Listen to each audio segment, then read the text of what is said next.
Pemirsa, Gubernur Jawa Timur Khofifah Indar Parawansa menilai Kampung Tangguh Semeru yang sudah dilakukan di sejumlah wilayah Provinsi Jawa Timur merupakan embrio dari pemberlakuan pembatasan kegiatan masyarakat skala mikro yang saat ini tengah dilaksanakan oleh pemerintah pusat.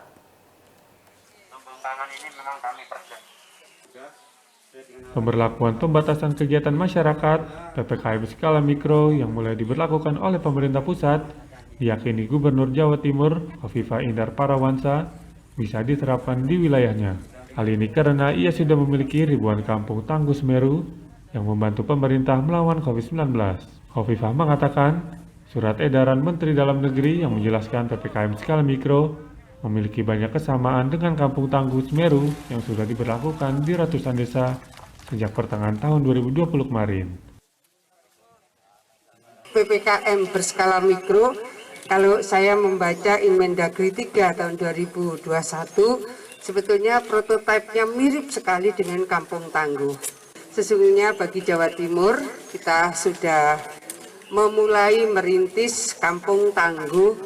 Hari ini sudah 3.100 lebih. Kampung Tangguh Semeru ini format yang dibangun dengan berbagai pendekatan-pendekatan yang melibatkan partisipasi masyarakat. Kapolda Jawa Timur, Irjen Niko Afinta, mengapresiasi penerapan One Gate System atau satu desa satu pintu yang dilakukan oleh Pemkab Madiun. Karena itu juga merupakan salah satu penjabaran dari PPKM skala mikro, selain tentunya juga kampung tangguh.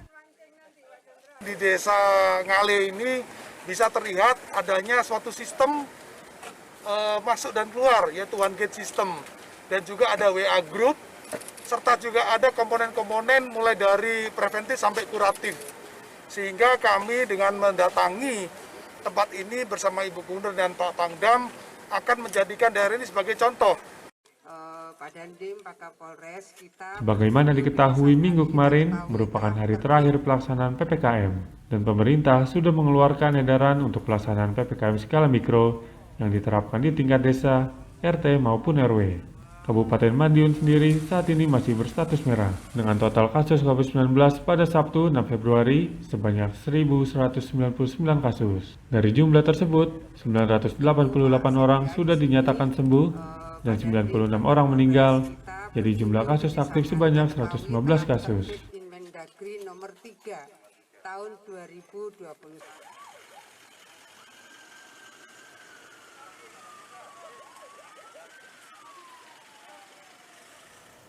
Pulau Amat Belanda yang berada di Kecamatan Belakang Padang Batam, Kepulauan Riau, kini dijadikan Kampung Tangguh Nusantara yang ke-9 di wilayah setempat.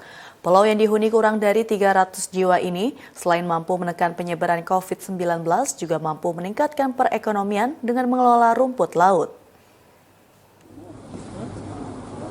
Pulau Amat Belanda yang berada di Kecamatan Belakang Padang, Kota Batam, Kepulauan Riau, kini dijadikan Kampung Tangguh Nusantara yang ke-9 di wilayah setempat. Pulau Amat Belanda yang dihuni kurang dari 300 jiwa ini diketahui mampu mengelola rangkam atau rumput laut menjadi produk bernilai dan telah menembus pasar internasional.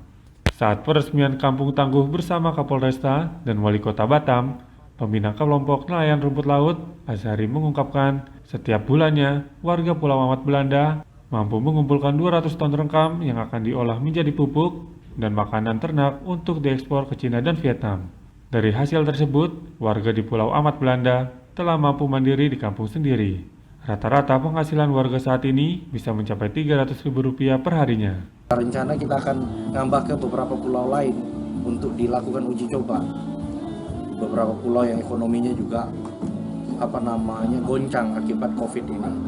Kalau mudah-mudahan ini bisa dijadikan sumber ekonomi alternatif bagi warga setempat, karena banyaknya rakyat kan harus menjadi kekuatan bagi sebuah negara, bukan kelemahan. Kalau disubsidi terus kan lama-lama negara yang lemah. Dari depan kita belok kiri, Pak. Keberadaan Kampung Tangguh di Pulau Amat Belanda tersebut diapresiasi Kapolresta dan Wali Kota Batam karena mampu meningkatkan ekonomi warga di tengah pandemi COVID-19. Tetap tangguh tentunya, dan di dalam Kampung Tangguh ini ada beberapa kriteria, tadi sudah kita ikuti. Di situ ada keamanan tangguh, pusat kesehatan tangguh, kemudian ketahanan pangan, bagian dari pemulihan ekonomi nasional. Tentunya dengan adanya kegiatan ini kita berharap pemerintah juga ada di sana. Lagi makasih Pak Kapolres, Pak Dandim, ada di sana nanti teknis lah yang menyelesaikan. Saya sebagai wali kota tentu berharap ini ada bantuan dari pemerintah, kota dan provinsi. Selain mampu meningkatkan perekonomian di tengah pandemi COVID-19, warga di Pulau Umat Belanda juga mampu menekan angka penyebaran COVID-19, di mana selama masa pandemi ini, pulau yang luasnya kurang lebih 3 hektar itu nihil kasus COVID-19. Nanti kita berbalap pakai kapal tinggi, kapal tinggi. Pembina kelompok nelayan rumput laut. Kapolres